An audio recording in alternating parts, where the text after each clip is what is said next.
Naisip akong gumawa ng vlog ngayon, guys. Ngayon, nandito kami sa farm ko.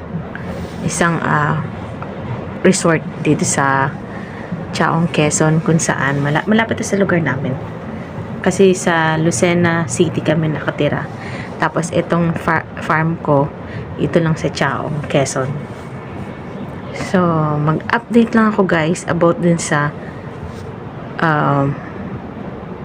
process ng aking visa.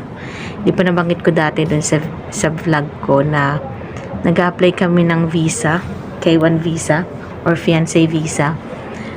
So, natapos na yung interview ko, pero hindi ko pa sasabihin sa inyo kung anong resulta kasi medyo hindi ko pa masasabi.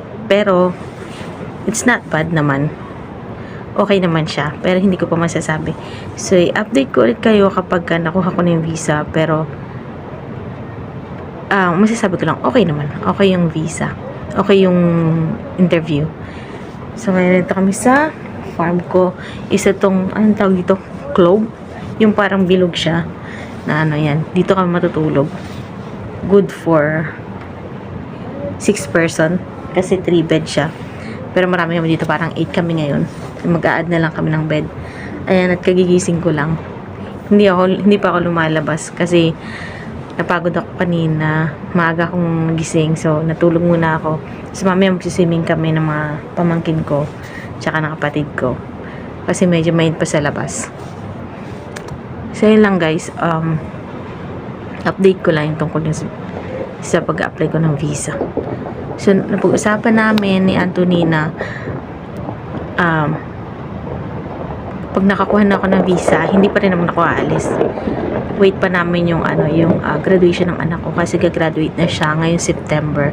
Sabi ko sa kanya, hintay na lang namin kasi March meron siyang JS Prom at gusto niyang umattend. Tapos April 30 graduation niya. So sabi ko, hintay na lang namin matapos bago kami umalis. At sana nga makuha na namin yung visa. Siguro. So, ito na nga, guys. Lumabas na kami. Naglakad-lakad kami dito sa farm. Sa resort to, guys. Pero ang pangalan niya is farm ko. So, naglakad-lakad muna kami. Ituloy ko lang yung kwento ko kanina, guys. Tungkol dun sa pinag-usapan namin na kapag nakakuha na kami ng visa, hindi muna kami aalis. Kasi nga, gusto ko makagraduate muna yung anak ko dito, si Jellan. Ayun siya, yan.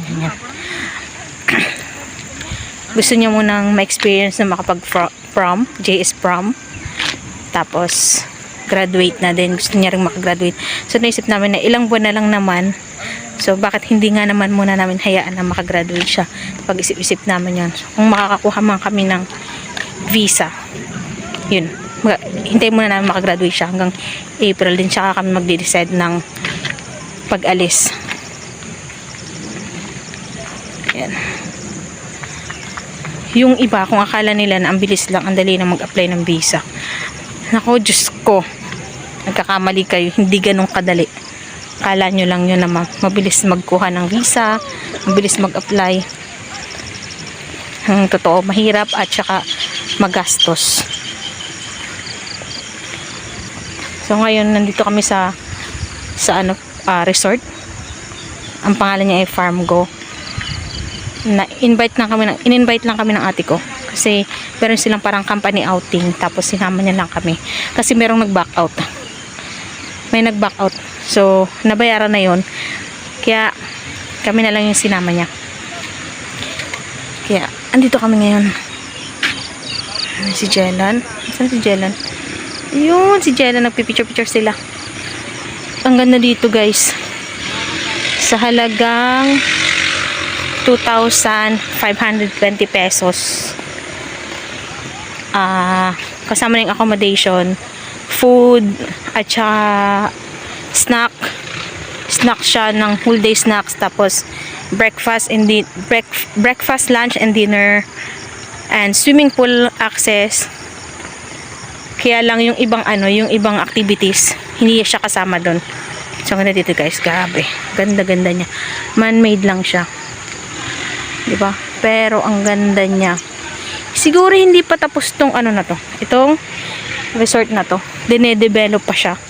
Kasi meron pa siyang mga ginagawa doon, yung mga bakal-bakal doon. Ginagawa pa yun. Hindi pa siya tapos. Pag nagawa to, sobrang ganda nito. Sana lang hindi magbago yung price niya pagka natapos na to.